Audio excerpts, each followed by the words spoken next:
Remue ménage. Remue ménage.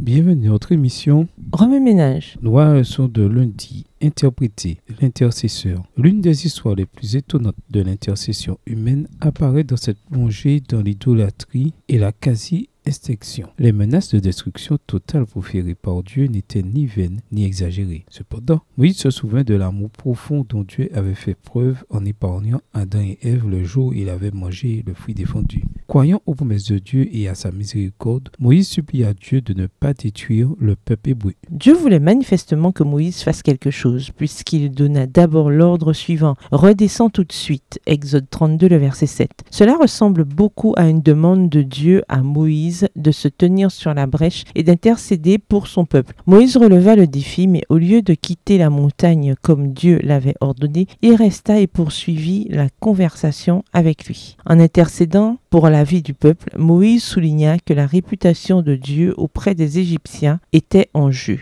Il rappela à Dieu qu'il les avait lui-même fait sortir d'Égypte et qu'ils étaient son peuple. Exode 32, le verset 11. En outre, la promesse faite par Dieu aux patriarches serait rompue s'il les détruisait. Exode 32, le verset 13. Dans cette histoire, Moïse agissait au nom de Dieu. Lorsqu'il descendit de la montagne et vit l'idolâtrie du peuple, sa colère s'enflamma, tout comme celle de Dieu. Exode 32, verset 19. Il fut consterné par la rébellion ouverte contre Dieu et la trahison de son gouvernement, quelques semaines seulement après qu'Israël eut conclu une alliance solennelle avec lui. Moïse réduisit le veau d'or en poussière et fit boire aux idolâtres de cette poussière pour leur montrer la futilité totale de leur idole. Ceux qui se repentirent furent épargnés, mais ceux qui s'obstinèrent dans l'apostasie furent exécutés. Exode 32, versets 25 à 28. Le lendemain, Moïse poursuivit ses prières d'intercession. « Ah Seigneur, ce peuple a commis un grave péché. Ils se sont fait un Dieu en or. Pardonne-leur, je t'en supplie, sinon efface mon nom du livre de vie que tu as écrit. » Exode 32, versets 31 et 32. Dans ce dernier acte d'intercession, Moïse devint un type dont le Christ était l'antitype. Il dit « Je ne veux pas que mon nom figure dans le livre de vie si leur nom n'y figure pas aussi. » Il préférait mourir à leur place plutôt que de les voir détruits. Mais en tant que pécheur, Moïse ne pouvait pas mourir à leur place. Son abnégation désignait le seul être qui pourrait mourir en tant que notre substitut. L'intercession de Moïse pour le peuple fut couronnée de succès, et tandis que les Lévites frappaient les rebelles, la nation survécut. Les promesses de Dieu à Abraham s'accomplirent finalement. Remue ménage. Après avoir regardé votre texte écrit et annoté, quels éclairages particuliers vos notes semblent-elles indiquer dans l'ensemble? Quelles questions émergent après l'étude de ce passage? Quelle partie trouvez-vous difficile? Quels autres principes et conclusions découvrez-vous? En quoi l'histoire de l'Ancien Testament serait-elle différente si Moïse n'avait pas réussi à intercéder avec succès pour les Israélites? Au revoir. Et à demain si Dieu veut.